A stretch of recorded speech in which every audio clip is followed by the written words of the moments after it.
મંત્રીએ કર્યું. અમદાવાદમાં કેન્દ્રીય મંત્રીએ વિકાસ કાર્યોની ભેટ આપ્યા બાદ વિપક્ષ પર આકરા પ્રહારો કર્યા. અમિત શાહે કોંગ્રેસ પર નિશાન સાધી અને કહ્યું કે જે બાબતો જનતાને ગમે છે તેનો કોંગ્રેસ હંમેશા વિરોધ કરતા તેમને મત નથી મળી રહ્યા.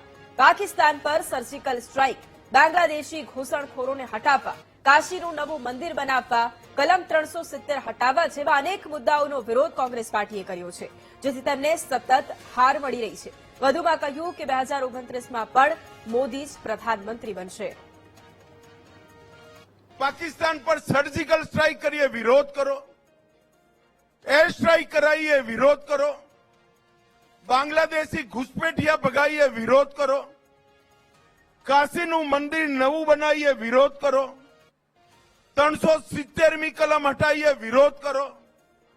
ટ્રિપલ તલાક સમાપ્ત કરી દઈએ, તમે વિરોધ કરો. અને કોમન સિવિલ કોડ લાવીએ તો પણ તમે વિરોધ કરો. જનતાને જે ગમે છે એનો તમે વિરોધ કરો છો. ક્યાંથી મત મળે ભાઈ? પરંતુ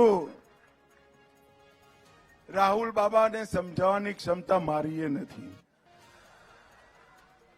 જેને પોતાના પાર્ટીવાળા ના સમજાઈ શકે એને વિરોધ પક્ષમાં ક્યાંથી સમજાઈ શકે?